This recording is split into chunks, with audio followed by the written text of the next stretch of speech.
حبيبك سيدنا ونبينا ومولانا محمد وعلى آله وصحبه أفضل صلواتك وعدد معلوماتك وبارك وسلم. عزیزان ملت اسلامیہ، قرآن کریم میں اللہ تبارک و تعالی نے سورہ احزاب میں ارشاد فرمایا، من المؤمنین رجال، مومنوں میں سے کچھ مرد ایسے ہیں، صدقوا ما عاہدوا اللہ علیہ، جنہوں نے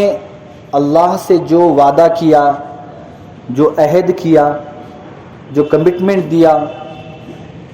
اسے وفا کیا، اسے پورا کیا، اسے مکمل کیا.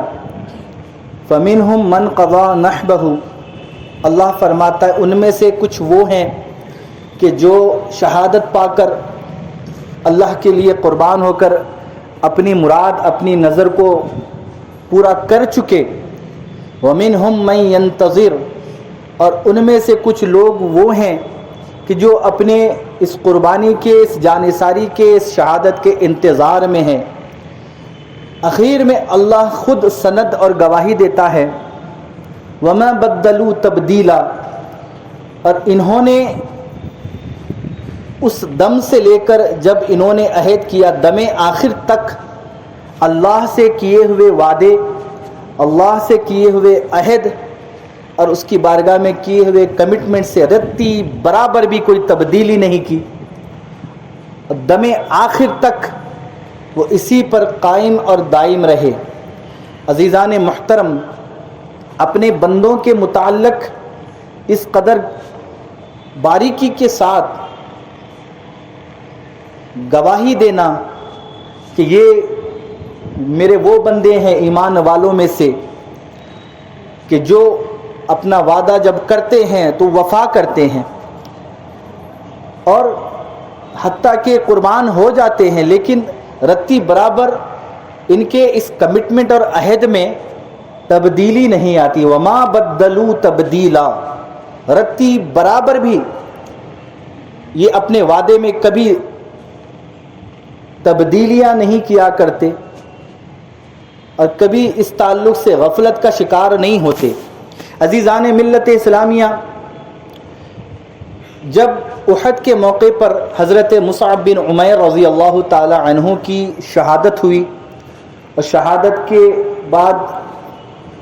جب حضور پاک صلی اللہ علیہ وسلم تمام شہدائے احد کا آپ معائنہ کر رہے تھے، دیکھ رہے تھے، تو وہاں حضرت مصعب بن عمیر رضی اللہ تعالی عنہ کی لاش مبارک بھی تھی، اور ہاتھ کٹے ہوئے اور بال، زلفیں پراگندہ، جسم پراگندہ، غبار آلود، جسم پر بس ایک چادر ہے. اور حضور پاک صلی اللہ علیہ وسلم نے اس حال میں مصعب کو جب دیکھا، آپ نے اس آیت کی تلاوت کی. حضرت مصعب رضی اللہ تعالی عنہ کی نعش مبارک پر کھڑے ہو کر، من المؤمنین رجال، مومنوں میں سے کچھ مرد ایسے ہیں کہ جو اپنے رب سے عہد کرتے ہیں، اس عہد کو پورا کرتے ہیں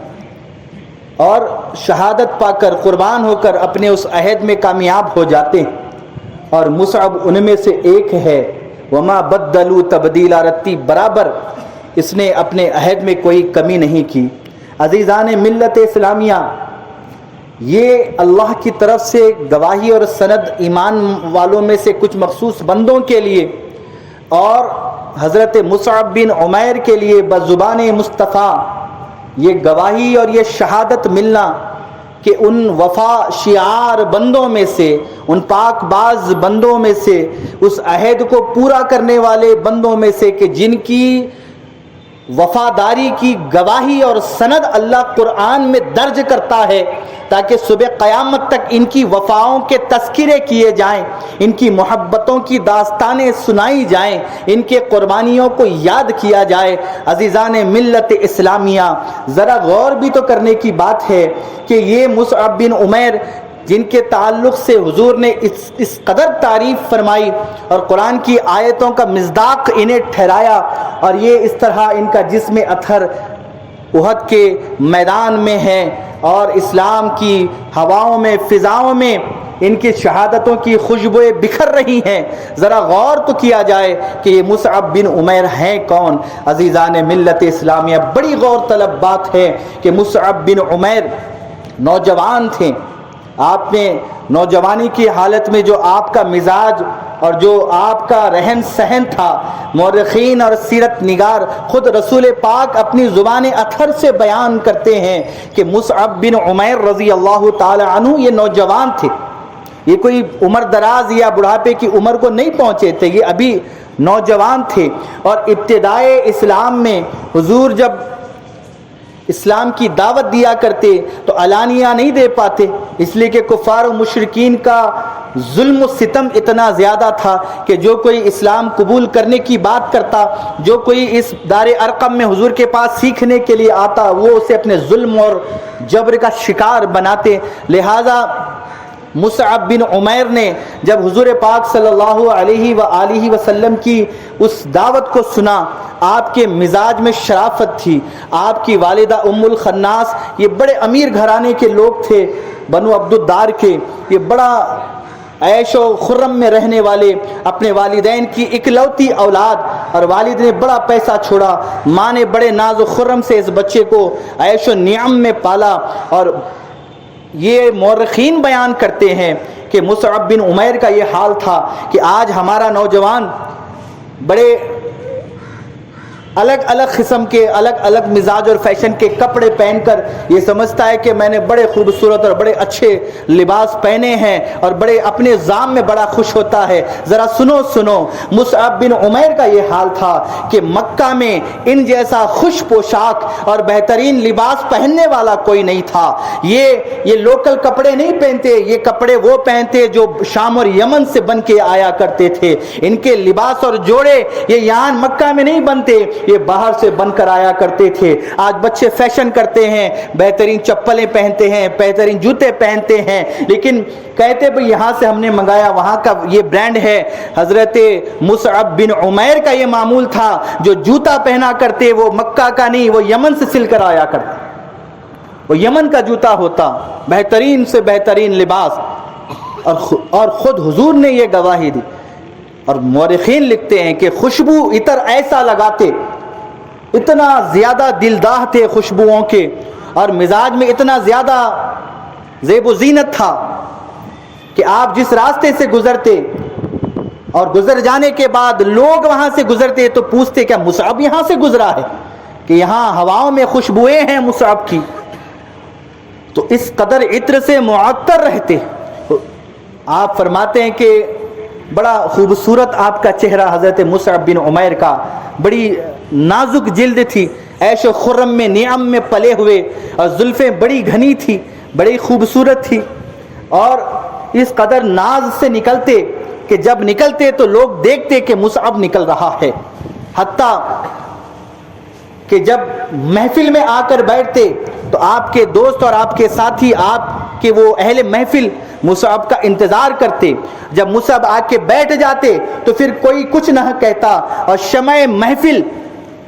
محفل کوئی ہوتا اور رونق انجمن کوئی ہوتا تو مصعب بن عمیر ہوتے۔ یہ بولتے اور لوگ سنا کرتے، یہ گزرتے تو لوگ دیکھا کرتے، ان کے گزرنے کے بعد ان کی خوشبوئیں ہواؤں میں بکھرا کرتی۔ یہ ناز و خرم میں پلے ہوئے مصعب بن عمیر ہے، ایک لوتے بیٹے اپنی والدہ ام الخناس کے، اور بڑے عیش و عشرت میں پلے نوجوان ہیں۔ حضور کی دعوت کی بات کانوں پر دستک دیتی ہے، اور جن کی مزاج میں شرافت ہوتی ہے، جن کے مزاج میں دیانت ہوتی ہے، اور جن کو اللہ چن لیتا ہے، اللہ انہیں برابر ہدایت سے سرفراز کرتا ہے۔ اور ان کی والدہ بڑی سخت دشمن اسلام، ان کے چچا بڑے سخت دشمن اسلام، لیکن ان کے دل میں اللہ نے اسلام کا چراغ روشن کر دیا. یہ اللہ کی شان ہے, جسے چاہتا ہے ہدایت سے سرفراز کرتا ہے, یہ اس کی شان ہے. عزیزان ملت اسلامیہ, جب رسول اللہ کی دعوت ان کے کان میں پہنچتی ہے, لہٰذا یہ بھی کوشش کرتے ہیں کہ چھپ چھپا کر, ظاہراً تو جا نہیں سکتے, چھپ چھپا کر دار ارقم میں پہنچنے لگتے ہیں, حضور سے علم حاصل کرنے لگتے ہیں, قرآن کی آیتیں سننے لگتے ہیں, اور جیسے ہی بارگاہ مصطفیٰ میں حاضری دیتے ہیں اور جب حضور سے قرآن کی آیتیں سننے لگتے ہیں, جب قلب مصطفیٰ سے قرآن کی آیتیں لب مصطفیٰ تک پہنچنے لگتی ہے, قلب مصطفیٰ سے آیتیں نکل کر لب مصطفیٰ سے روشنی کی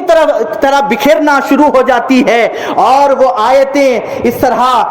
مصعب بن عمیر کے کانوں کو ٹکراتی ہے کہ ان کے دل میں جگہ بنا لیتی ہے, اور آپ حلقہ اسلام میں داخل ہو جاتے ہیں. حتیٰ کہ رسول اللہ جیسے اس وقت نماز ادا فرمایا کرتے, وہ بھی نماز ادا فرمانے لگتے ہیں, لیکن یہ سارا ماجرا والدہ سے چھپ کر, چچا سے چھپ کر, سبھی لوگوں سے, رشتہ داروں سے چھپ کر چلتا ہے, اور تنہائی میں حضور کی طرح نماز پڑھ رہے ہیں. لیکن عزیزان ملت اسلامیہ, یہ عشق اور محبت خدا ہے, یہ کب چھپا کرتا ہے, یہ وہ چیز ہے جو جتنا چھپاؤ گے اتنا زیادہ ظاہر ہوتی ہے. عثمان بن طلحہ, ابھی انہوں نے اسلام قبول نہیں کیا تھا, انہوں نے دیکھا مصعب حضور کی طرح نماز پڑھتے ہیں, یہ فوراً گئے مصعب کی والدہ کو جا کر کہنے لگے کہ آپ کا بیٹا حضور کی طرح یعنی محمد بن عبداللہ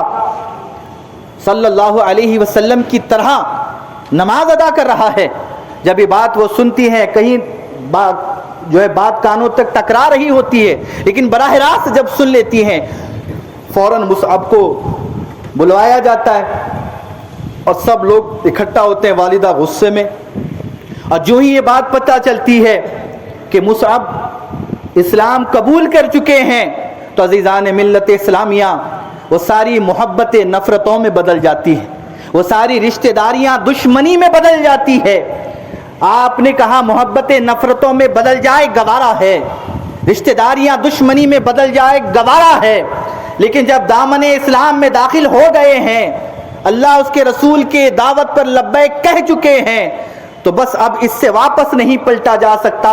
اگرچہ کہ منانے والی وہ ناز و خرم میں پالنے والی ماں ہی کیوں نہ ہو, کہ جس کے لیے بیٹا سب کچھ اور وہ بیٹے کے لیے یہ ماں سب کچھ ہے.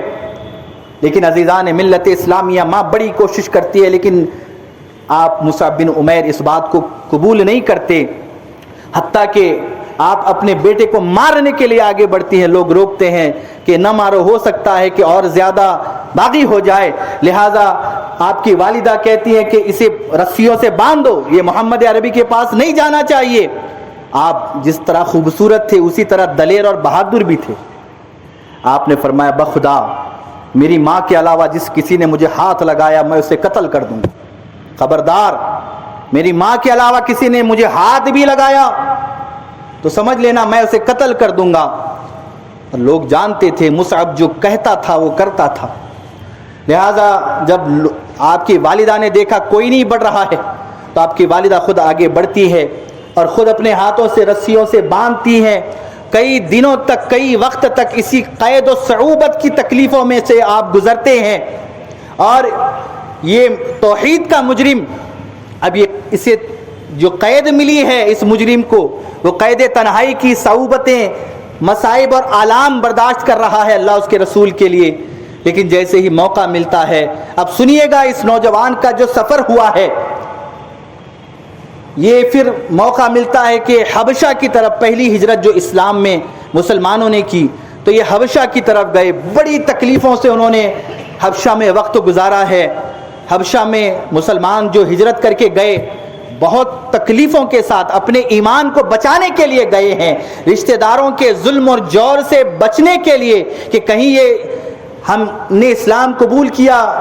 اس عمل کی وجہ سے ہمیں قتل ہی نہ کر دیں یا پھر ہمیں پھیر نہ لے. اس لیے ایمان کو بچانے کے لیے حبشہ ہجرت کر کے گئے. بڑی تکلیفیں آپ نے اٹھائی, اتنی تکلیفیں اٹھائی کہ پھر ان تکلیفوں کے بعد مصعب جب حبشہ سے واپس آتے ہیں مدینہ کی طرف, مکہ کی طرف, معاف کریں, مکہ کو واپس آتے ہیں. ابھی آپ مسلمانوں نے مدینہ ہجرت نہیں کی تھی. مدینہ کا گراؤنڈ کس نے کلیئر کیا وہ میں آپ کو بتانا چاہتا ہوں. یہ بڑی اہم بات ہے. کہ مصعب بن عمیر حبشہ سے ہجرت کر کے واپس آتے ہیں اور صحابہ بیٹھے ہوئے ہیں، حضور درمیان میں جلوہ گر ہیں، اور جیسے ہی مصعب بن عمیر حبشہ سے واپس مکہ تشریف لاتے ہیں، صحابہ کی نگاہ جب مصعب بن عمیر پر پڑتی ہے تو دیکھتے ہیں کہ جسم پر ایک چمڑے کی چادر ہے جو کئی جگہ سے پھٹی ہوئی ہے، پے بند لگے ہوئے ہیں، بال بکھرے ہوئے ہیں، چہرہ مرور زمانہ وقت کی آزمائشوں کی وجہ سے مرجھا گیا ہے۔ جس چہرے پر پھولوں کی چمک رہا کرتی تھی، جس چہرے پر عطر کی خوشبوئیں مہکا کرتی تھی، جس چہرے کو دیکھنے کے لیے عورتیں باہر نکلا کرتی، آج اللہ اس کے رسول کے لیے جس مصعب نے ہجرت کی اذیتوں کو، تکلیفوں کو اور مصیبتوں کو برداشت کیا، ان مصیبتوں نے بظاہر حضرت مصعب کے چہرے کو مرجھا دیا تھا، اور جسم پر بس ایک چادر ہے جو پھٹی ہوئی ہے، پیوند لگے ہوئے ہیں، ایک ہی چادر ہے، اور اس خستہ حالت میں مصعب حبشہ سے مکہ واپس آ رہے ہیں، اور حضور اور صحابہ کی نگاہ پڑتی ہے، صحابہ نظریں نیچے کر لیتے، انہیں دیکھا نہیں جاتا، اور پھر حضور کی نگاہ جب مصعب پر پڑتی ہے، سیرت نگار لکھتے ہیں کہ جب حضور مصعب کو دیکھتے ہیں تو پھر مسلسل دیکھتے ہیں، ان کے چہرے پر نگاہ بیٹھ جاتی ہے، حضور مصعب کے چہرے کو دیکھتے ہیں اور بڑی محبت بھری نگاہ سے دیکھتے ہیں، بڑی محبت بھری نگاہ سے دیکھتے ہیں۔ مصعب حضور کو دیکھ رہے ہیں اور حضور مصعب کے چہرے کو دیکھ رہے ہیں، ان کی حالت کو دیکھ رہے ہیں، ان کے جسم پر پیوند لگے ہوئے پھٹی ہوئی ایک چادر کو دیکھ رہے ہیں، اور ان کے چہرے کے مرجھانے کو دیکھ رہے ہیں، کس طرح تکلیفوں نے، بھوک نے، فاقے نے، تنگ دستی نے، مشکلوں نے مصعب کو مرجھا دیا ہے۔ وہ جو پھول مکہ میں کھلا کرتا تھا، جسے دیکھ کر لوگ اش کیا کرتے تھے، رشک کیا کرتے تھے، آج وہ چہرہ مرجھایا ہوا ہے۔ نگاہ مصطفیٰ مصعب بن عمیر پر ٹک جاتی ہے، حضور دیر تک مصعب کے چہرے کو تکتے رہتے ہیں، دیکھتے رہتے ہیں، اور آپ فرماتے ہیں یہ وہی مصعب بن عمیر ہے کہ میں نے مکہ میں اس سے زیادہ خوبصورت چہرے والا، میں نے اس سے زیادہ خوش پوش لباس پہننے والا، میں نے اس سے زیادہ خوشبوئیں لگانے والا، میں نے اس سے زیادہ ناز پروردہ، میں نے اس سے زیادہ ناز و نعم میں پلنے والے کسی شہزادے کو، کسی صاحبزادے کو نہیں دیکھا جو اپنے والدین کا اکلوتا اور ایسے ناز و خرم میں نعم میں پلا، اور وہی مصعب بن عمیر ہے کہ جس نے آج اللہ اور اس کے رسول کے لیے ان تمام تکالیف کو اختیار کیا ہے، ان تمام تکالیف کو برداشت کیا ہے، اپنے اختیار سے اس ناز و نعم کو چھوڑا، عمدہ لباس کو چھوڑا، تمام خوشبوؤں کو چھوڑا، دنیاوی اسباب کو چھوڑا، ناز و نعم کو چھوڑا، رشتہ داری کو چھوڑا، ماں باپ کو چھوڑا، ہر چیز کو صرف اور صرف اللہ اور اس کے رسول کے لیے قربان کیا ہے۔ دیکھو اس مصعب بن عمیر کو، یہ کیسے اللہ اس کے رسول کے لیے قربانیاں پیش کر رہا ہے۔ حضور دیکھ بھی رہے ہیں، حضور کی آنکھوں سے اشک بھی روا ہے، حضور دعاؤں سے بھی نواز رہے ہیں۔ عزیزان ملت اسلامیہ، یہ وہی مصعب بن عمیر ہے۔ بات اتنی نہیں ہوتی کیونکہ جب اللہ اس کا رسول نوازنے پر آتا ہے، اللہ ہدایتوں کے جو ہے مزدہ سناتا ہے اور توفیق سے سرفراز کرتا ہے، اور نگاہ نبوت اور نگاہ کرم جب ان پر ہو جاتا ہے تو پھر وہ کرم کیسا دنیا اور آخرت میں شاد اور آباد کر دیتا ہے۔ عزیزان محترم، حضور پاک صلی اللہ علیہ وسلم کے پاس مدینہ کے کچھ لوگ آئے، جنہوں نے 10 یا 12 کچھ لوگ تھے، کچھ ڈیلیگیشن تھا جنہوں نے اسلام قبول کیا تھا، اور وہ اسلام قبول کرنے کے بعد وہ حضور کے پاس آئے کہ یا رسول اللہ کوئی ہمیں دین سکھانے والا بھیج دیں، کوئی قرآن سکھانے والا ہمیں معلم بھیج دیں تاکہ ہم اپنے مدینے میں جا کر اسلام کی دعوت کا کام کریں۔ لہٰذا اب ذرا غور تو کیجئے گا کہ وہاں بڑے بڑے سینئر صحابہ موجود ہیں، 11 نبوی ہے، یعنی اعلان نبوت کا 11واں سال ہے، اعلان نبوت کا 11واں سال ہے، 2 سال کے بعد اب مکہ سے مدینہ ہجرت ہونی ہے، اور مدینہ کو تو دارالمرکز بننا تھا، کیپٹل بننا تھا، دارالاسلام بننا تھا، اسلامی مملکت کا کیپٹل اور بنیاد جہاں سے اسلام کو آپریٹ کرنے کیا جا رہا تھا، کنڈکٹ کیا جاتا تھا، اور جہاں سے اسلام اب پھیلنا ہے اور یہاں سے تمام کمیونیکیشن ہونے ہیں. اتنا اہم وہ وقت تھا اور وہ ذمہ داری تھی، لہٰذا بڑے بڑے سینئر صحابہ موجود ہیں مہاجرین میں سے،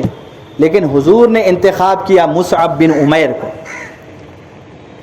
مدینہ میں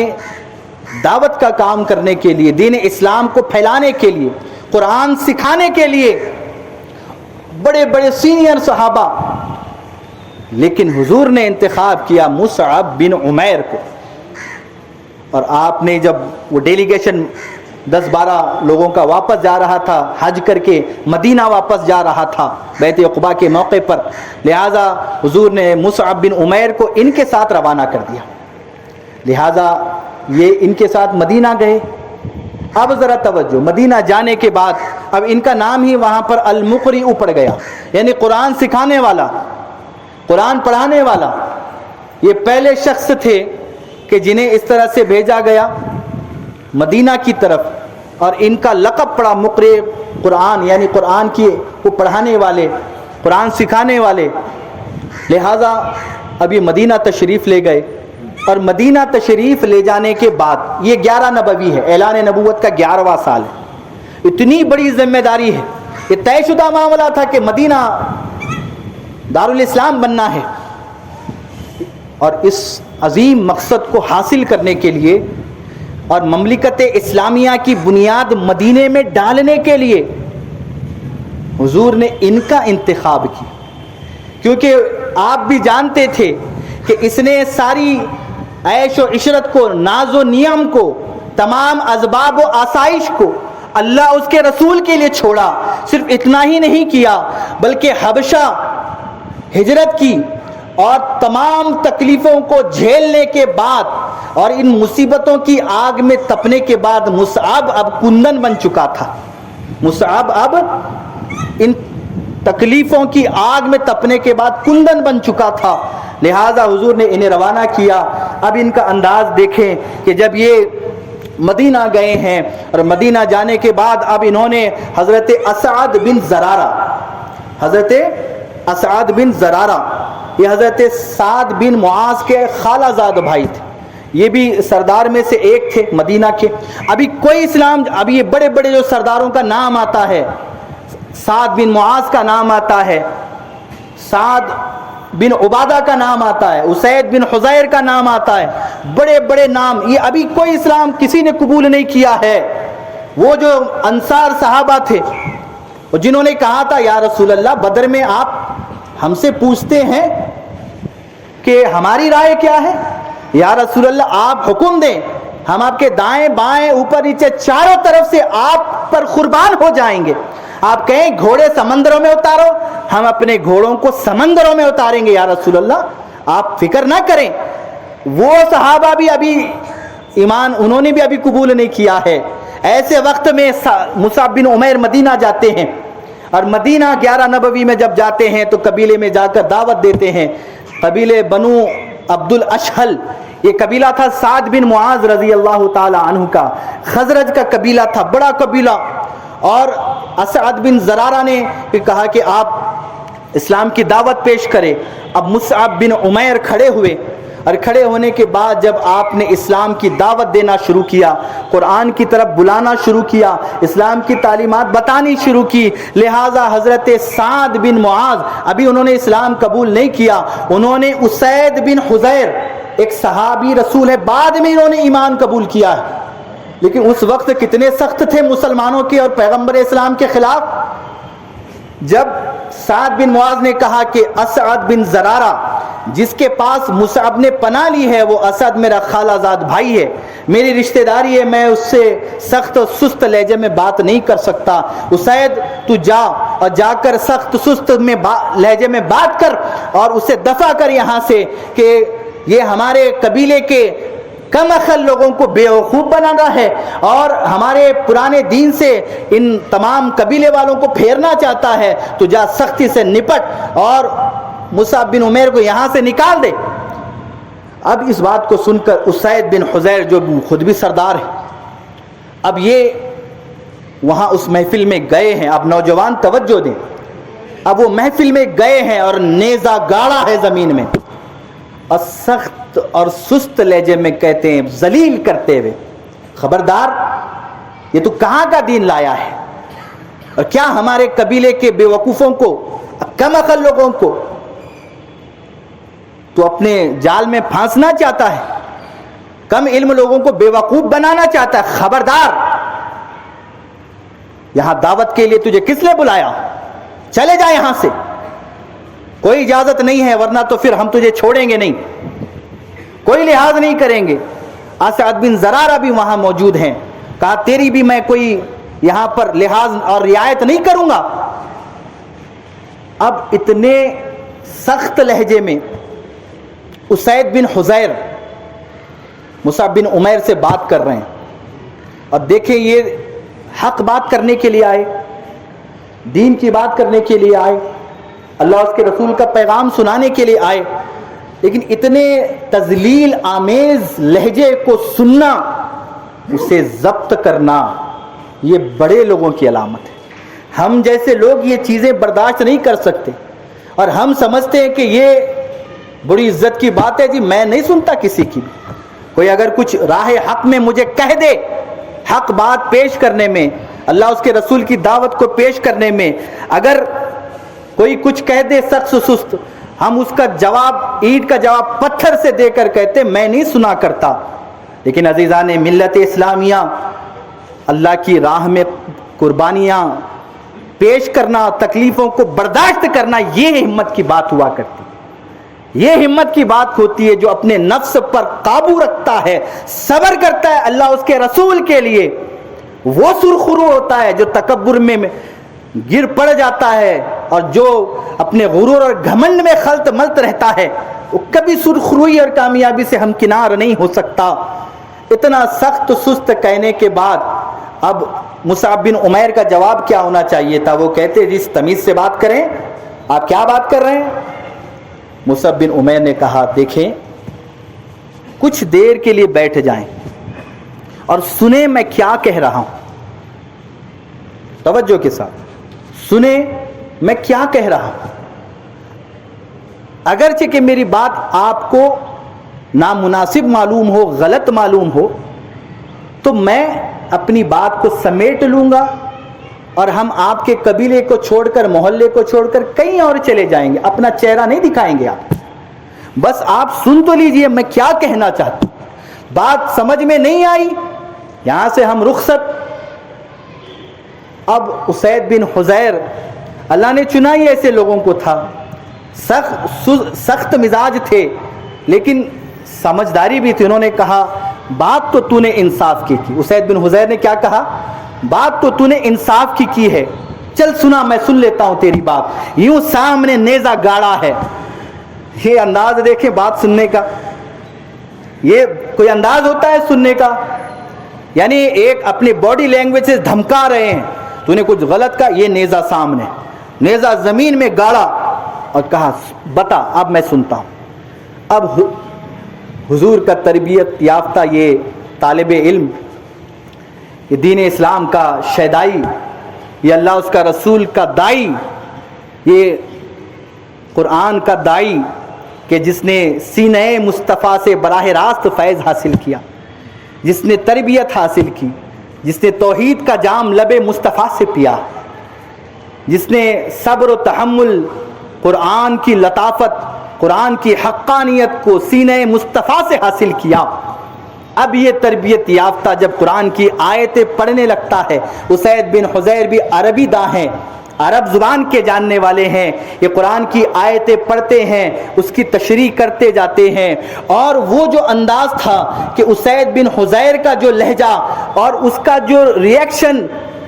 مصعب بن عمیر نے دیا اور جس نرمی سے دیا، اس نرمی کا اثر رہتا ہے سخت کہنے والا اگرچہ کہ براہ راست یہ سمجھتا ہے کہ میں نے بڑا کام کر دیا، لیکن سامنے والے کا لہجہ جب جواباً نرم آتا ہے، وہ بات اگرچہ کہ نرم ہوتی ہے لیکن تیر سے زیادہ وہ دل پر وار کرتی ہے۔ لہذا اسید بن حضیر وہ سن رہے ہیں، مصعب بن عمیر سنا رہے ہیں، قرآن کی آیتیں پڑھ رہے ہیں، تشریح فرما رہے ہیں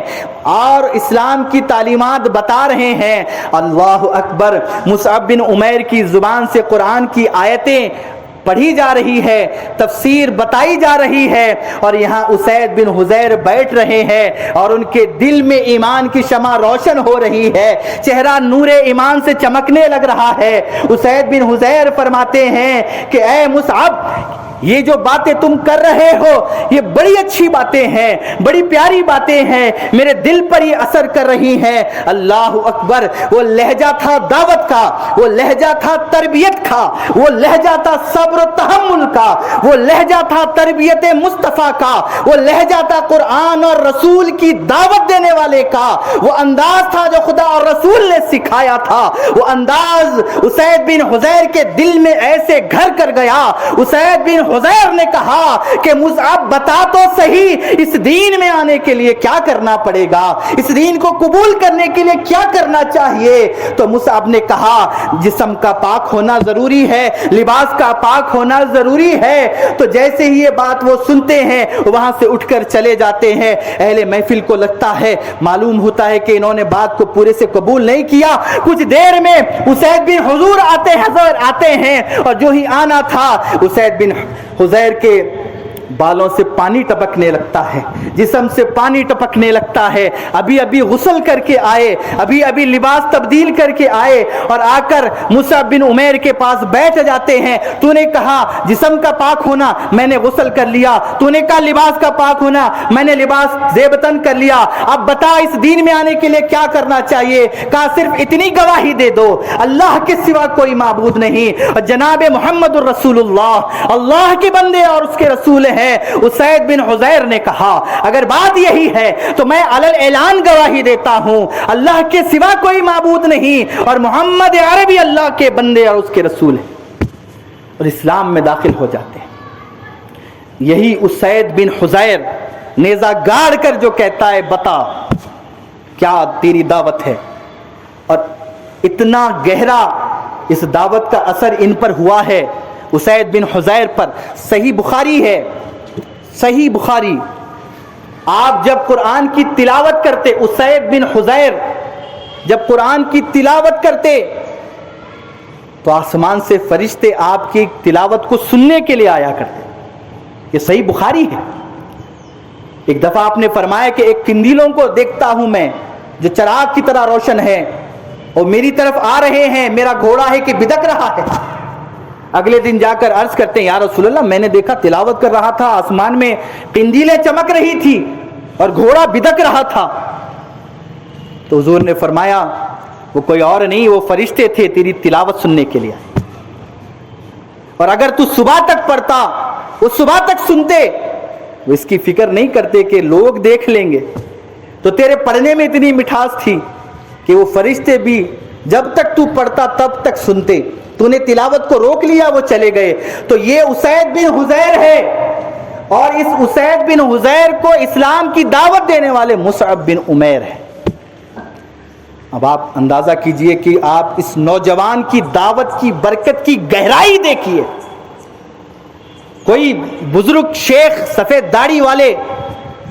انہوں نے جا کر دعوت کا کام نہیں کیا مدینے میں پہلے، مصعب بن عمیر نوجوان گیا ہے، یہ نوجوان گیا ہے پھٹے پرانے پیوند لگے ہوئے کپڑے پہن کر، زیب و زینت کو چھوڑ کر، آسائش کو چھوڑ کر، اسباب کو چھوڑ کر،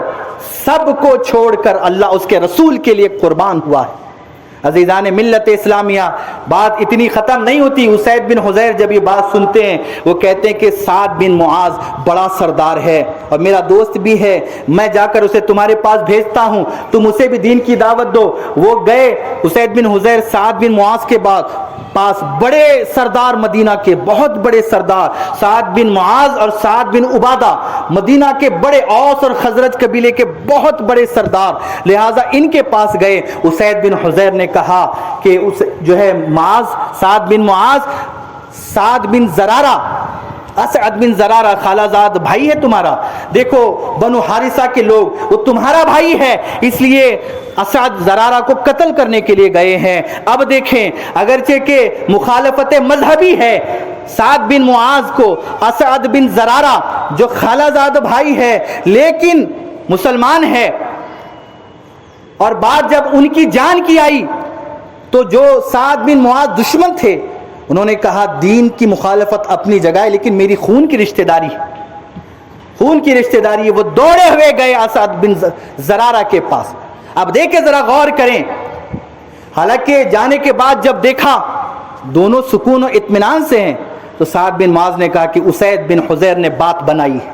اس نے یہاں گڑبڑ کر دی، اس نے میں ان لوگوں کی بات سنوں اس لیے اس نے بات بنا کر مجھے یہاں بہانہ بنا کر بھیج دیا ہے۔ تو غور تو کرے، سعد بن معاذ دشمنی ہونے کے بعد اسعد بن زرارہ کی حفاظت کے لیے کئی دھوکہ جان کا نہ ہو جائے، بنو حارثہ ان کے دشمن تھے، تو اس مخالفت مذہبی کے باوجود رشتہ داری کی حمیت کا خیال کرتے ہوئے جاتے ہیں ان کی حفاظت کے لیے۔ ہم غور تو کریں آج اپنے آپ کو کہ وہ ابھی کفر پر تھے، ابھی داخل اسلام نہیں ہیں، ابھی اسلام قرآن کی دعوت و تبلیغ ان کے دلوں میں نہیں اتری ہے، ابھی رسول اللہ کی تربیت یافتہ نہیں ہے، ابھی مسلمان نہیں ہیں، حالت کفر میں ہیں، باوجود اس کے رشتہ داری کا اتنا پاس و لحاظ ہے کہ دین اور مذہب بالکل مخالف ہے، لیکن اس کے باوجود بھی جان بچانے کے لیے جاتے ہیں کیونکہ رشتہ داری کی حمیت ہے۔ اور آج ہم کچھ پیسوں، کچھ ٹکوں کے بدلے اپنی رشتہ داری کو بیچ دیتے ہیں اور اپنی رشتہ داریوں میں، خون کی رشتہ داریوں میں ہم زہر گھولنا شروع کرتے ہیں، آپس میں اختلاف پیدا کرتے ہیں، نا اتفاقیہ پیدا کرتے ہیں۔ کفار کا یہ حال تھا کہ رشتہ داری کا پاس و لحاظ کرتے، اور یہ مسلمانوں کا، ہمارا یہ حال ہے کہ وہ دنیاوی حرص و طمع کے لیے رشتہ داری کو، خون کے رشتے کو ٹکے کے بھاؤ بیچ دیتے ہیں۔ عزیزان ملت اسلامیہ، آپ جاتے ہیں دیکھتے ہیں دونوں اطمینان سے ہیں۔ پھر سعد بن معاذ اتنے ہی تلخ لہجے میں مصعب بن عمیر سے بات کرنے لگتے ہیں۔ مصعب بن عمیر وہی بات دہراتے ہیں، عرض کرتے ہیں دیکھیں ہماری بات سن لیں، میری بات سن لیں، پسند نہ آئے ہم نکل جائیں گے آپ کے در سے، لوٹ کر چہرہ نہیں دکھائیں گے آپ۔ تو سعد بن معاذ نے بھی جب یہ بات سنی، جس انداز سے آپ نے اسلام کی دعوت کو پیش کیا، قرآن کی تعلیمات کو پیش کیا، آپ بھی پیچھے نہیں رہ سکے، حتیٰ کہ آپ نے بھی اسلام قبول کیا۔ پھر اسی دن سعد بن عبادہ دوسرے سردار نے، اس نے بھی اسلام قبول کر لیا، حتیٰ کہ دونوں سردار، سبھی سردار گئے مدینہ میں اور جا کر آپ نے پوچھا لوگوں بتاؤ میں کون ہوں؟ کہا آپ ہمارے سردار ہیں۔ کہا کیا میں حقدار نہیں ہوں تمہارا؟ کہا آپ حقدار ہیں۔ کہا اس وقت تک تمہارے مردوں سے اور عورتوں سے بات کرنا حرام ہے میرے لیے جب تک کہ تم میری طرح اسلام نہ قبول کر لو۔ لوگوں نے پوچھا آپ نے اسلام قبول کر لیا ہے؟ کہا ہاں میں محمد عربی کا غلام بن چکا، میں حلقہ اسلام میں داخل ہو چکا۔ لہٰذا سبھی قبیلے والوں نے کہا اگر آپ نے اس خیر کی دعوت کو قبول کر لیا تو ہم کیوں پیچھے رہے، ہم بھی اسلام قبول کرتے ہیں۔ لہٰذا یہ دیکھ کر سارے قبیلے والوں نے اسلام قبول کیا۔ اس طرح مدینہ میں اسلام کی دعوت عام ہوئی، اور پھر 1 سال قبل ہجرت کے یعنی 13ویں سال ہی مصعب بن عمیر ایک بڑا قافلہ لے کر مسلمانوں کا، مدینہ کے انصار کا حضور کی بارگاہ میں حاضر ہوئے. عرض کیا یا رسول اللہ، جو ذمہ داری آپ نے سونپی تھی اسلام کو مدینہ میں پھیلانا تھا، اسلام کو مدینہ میں مستحکم کرنا تھا، یا رسول اللہ یہ رپورٹ ہے، یہ اپڈیٹس ہیں، یہ ماحول بن چکا ہے، یہ سردار ہیں، یہ قبیلے ہیں، یہ آپ کی پلکیں بچھا کر آپ کے استقبال کے لیے منتظر ہیں کہ آپ کب آپ کے اس نورانی چہرے سے مدینے کی فضاؤں کو روشن کریں گے، یہ انتظار میں ہے یا رسول اللہ. اور پھر تب جا کر حضور پھر سارا ماحول دیکھ کر پھر مدینہ جانے کی آپ سب کو اعلان کرتے ہیں. پھر وہ راستے ہموار ہوتے ہیں، پھر مدینہ جا کر وہ آگے کا سلسلہ شروع ہوتا ہے. لیکن مدینہ میں گراؤنڈ لیول پر جو اسلام کی دعوت کا کام کیا گیا ہے وہ انہی نوجوانوں کے ذریعے سے کیا گیا، انہی جانثاروں کے ذریعے سے کیا گیا. اور کیسے نوجوان یہ تکلیف سے نہیں اٹھے تھے، یہ مشکل وقت سے نہیں اٹھے تھے. ارے انہیں تو ناز و خرم میں پالا گیا تھا، انہیں تو ناز و نعم میں پالا گیا تھا. ان کے پیروں کو تو پتھر نہیں لگا کرتے تھے، ان کے جوتے تو باہر سے سل کر آیا کرتے، ان کے لباس باہر سے بن کر آیا کرتے، یہ سب سے بہترین خوشبوئیں لگایا کرتے تھے. ایسے ناز میں پلے، ایسی نعمتوں میں پلے، لیکن سب کچھ چھوڑا اللہ اس کے رسول کے دین کی خدمت اور دعوت کے لیے. ہوا کیا؟ اللہ نے ایسے سرخرو کیا، ایسے سرخرو کیا. اللہ اکبر. جب جنگ بدر برپا ہوا ہے، دوسرے سال جنگ ہوئی، اسلام کو فتح ہوئی، تیسرے سال پھر مکہ کے کفار پھر حملہ انہوں نے احد میں کیا. اور پھر احد میں جب اتفاقی غلطی کی وجہ سے جو مسلمانوں کی فتح تھی وہ شکست میں بدلی، چاروں طرف سے کفار نے حضور کو گھیرا، چاروں طرف سے کفار نے مصعب بن عمیر کو گھیرا. کیونکہ حضور نے مہاجرین کا جو علم تھا، جو پرچم تھا، جنگ میں پرچم ہمیشہ بلند رہنا چاہیے، اس سے مورال بڑھتا ہے، اس سے ہمت افزائی ہوتی ہے، پرچم ہمیشہ بلند ہونا چاہیے. لہذا پرچم یعنی اس علم کے لیے حضور نے مصعب کو ذمہ داری دی. لیکن جب وہ اتفاقی غلطی ہوئی اور ہم سب جانتے ہیں احد میں اور کفار و مشرکین چاروں طرف سے حملہ آور ہوتے ہیں، اور حملہ آور ہونے کے بعد مصعب کے ہاتھ میں اسلام کا علم اور پرچم ہے. اللہ اکبر. یہ دیکھنا تھا ابن قمہ نامی ایک بدبخت تھا، جب آپ کے سیدھے ہاتھ میں علم تھا اس نے پھر وار کیا تو آپ کا سیدھا ہاتھ کٹ گیا. جب سیدھا ہاتھ کٹا ہے، یہ مصعب بن عمیر کی بات کر رہا ہوں، جب ابن قمہ نے حملہ کیا جنگ احد میں سیدھا ہاتھ کٹا ہے تو مصعب بن عمیر نے اسلام کا پرچم بائیں ہاتھ میں اٹھایا. جب بائیں ہاتھ میں پکڑا ابن قمہ نے پھر حملہ کیا اور بائیں ہاتھ کو بھی کاٹ دیا. اور جب بائیں ہاتھ بھی کٹا تو دونوں ہاتھ کے جو حصے بچے ہوئے تھے مصعب بن عمیر نے ان بچے ہوئے حصوں کا بازو بنا کر اس علم اسلام کو، اسلام کے پرچم کو اپنے سینے سے یوں لگا کر پکڑا. اور یہ دیکھنا تھا ابن قمہ جھنجھلا گیا اور اس نے دیکھا کہ یہ کیا قربانیاں ہیں، یہ کیا جذبہ ہے، یہ کیسے پاگل لوگ ہیں. لیکن وہ اپنی جھنجھلاہٹ اور غصے کے حال میں اس نے دیکھا ارے یہ مان نہیں رہا ہے، اسلام کے پرچم کو چھوڑ نہیں رہا ہے، اس کے ہاتھ کٹ چکے ہیں، یہ شہادت کے قریب ہے. وہ غصے میں آتا ہے، نیزہ اٹھاتا ہے اور جو پرچم مصعب بن عمیر نے دونوں بازوؤں سے سینے کو لگا کر رکھا، ابن قمہ نیزے کا وار مصعب بن عمیر کے سینے پر کرتا ہے اور وہ جو نیزہ ہوتا ہے مصعب بن عمیر کے سینے کے آر پار ہو جاتا ہے اور آپ زمین پر گر جاتے ہیں، پرچم بھی گر جاتا ہے، آپ جام شہادت نوش فرما جاتے ہیں. اس کے بعد وہ علم حضرت علی اٹھا لیتے ہیں. بہرحال عزیزان ملت اسلامیہ، اس طرح مصعب بن عمیر اسلام کے لیے کہاں سے یہ نوجوان اٹھا، کیسی حالت میں اٹھا. اور جب میں نے ابتدا جہاں سے کی تھی، یہ جب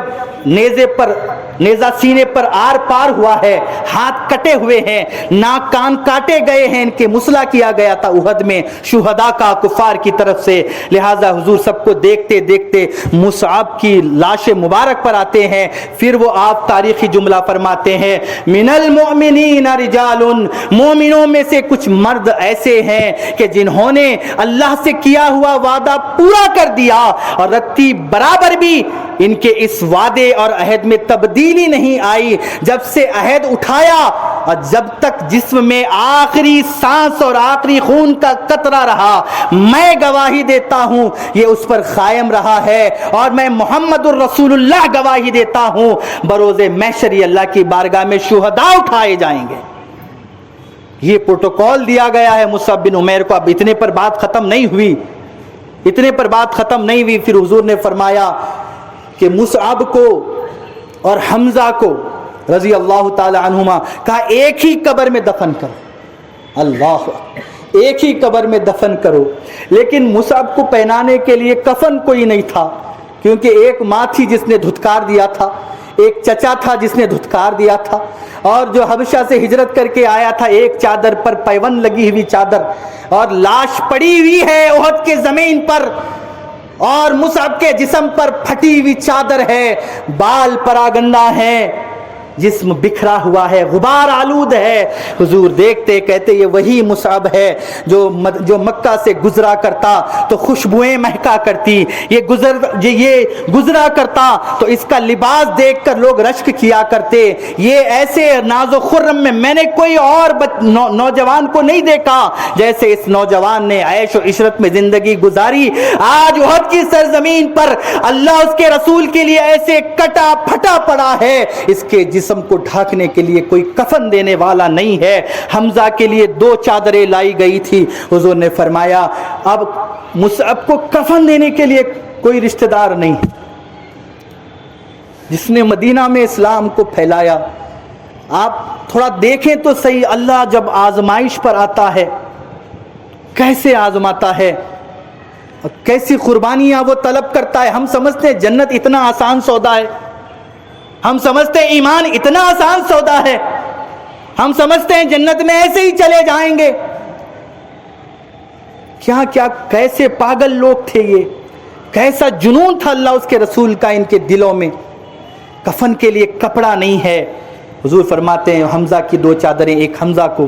ایک مصعب کو ایک ہی قبر میں ڈال دو۔ اور جب کفن ان کے جسم پر ڈالا جاتا ہے تو راوی بیان کرتا ہے کہ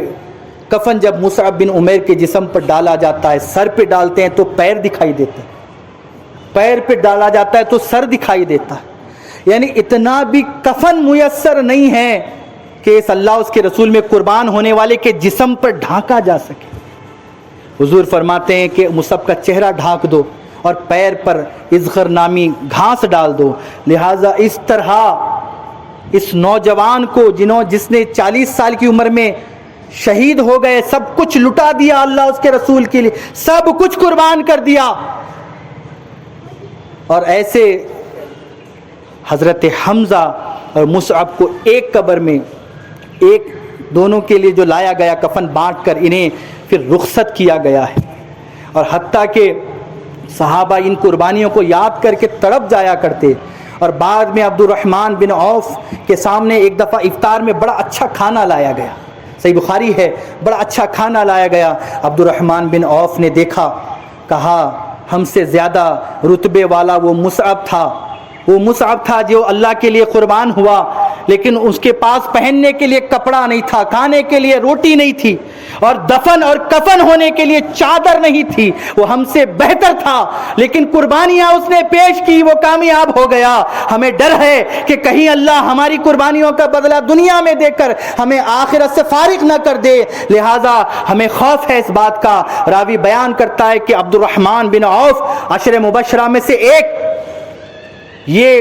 اتنا روتے روتے آپ نے اس دن افطار میں کھانا تناول نہیں کیا۔ عزیزان محترم، آج غور طلب بات ہے اس ملت کے نوجوانوں کے لیے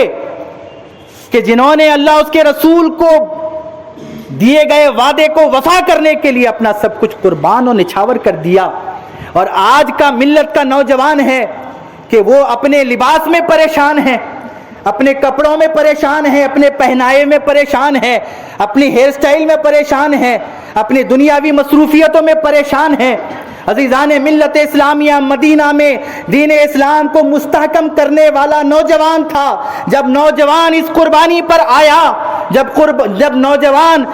اس بہادری پر آیا، اس صبر پر آیا، اللہ اس کے رسول کے لیے سب کچھ نچھاور کرنے پر آیا تو دین اسلام مدینہ میں پھیلا ہے۔ اور آج کا نوجوان اگر غفلتوں کی نیند میں سویا ہوا ہے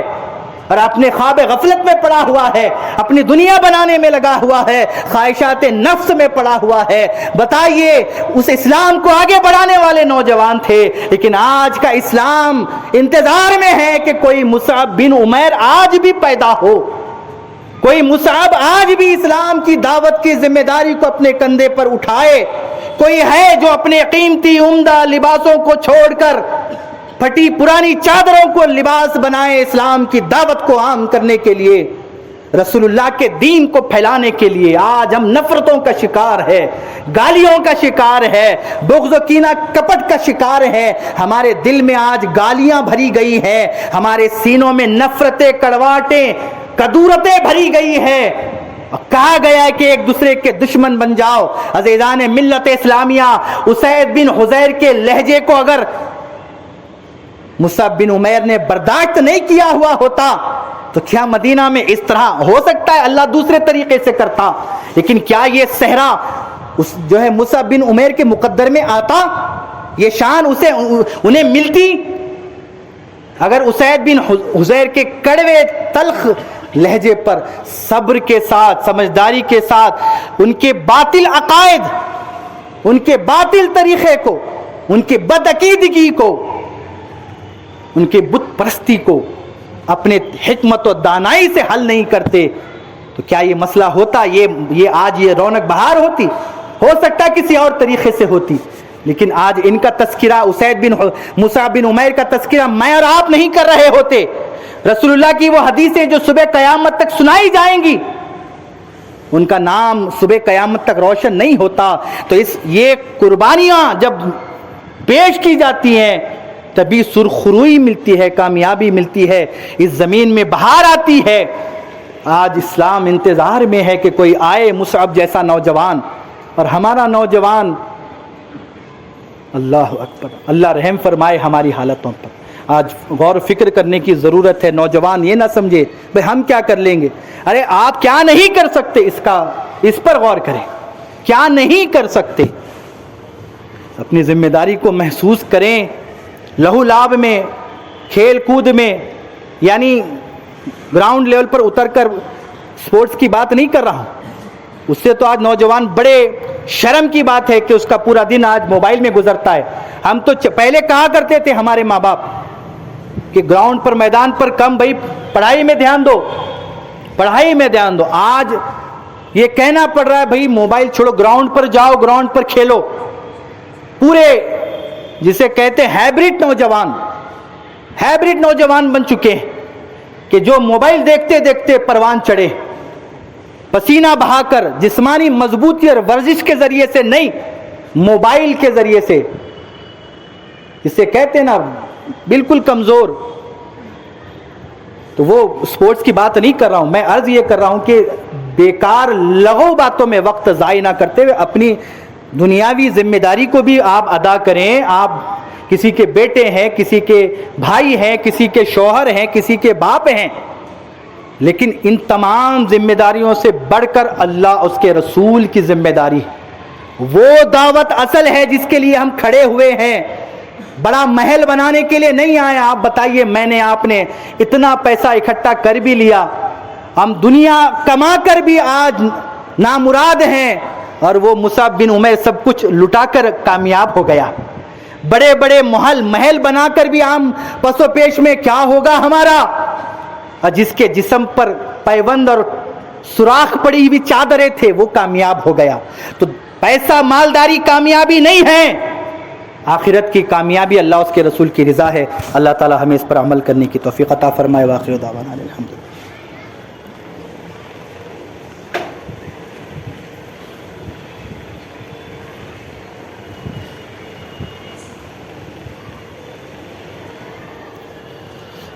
الحمدللہ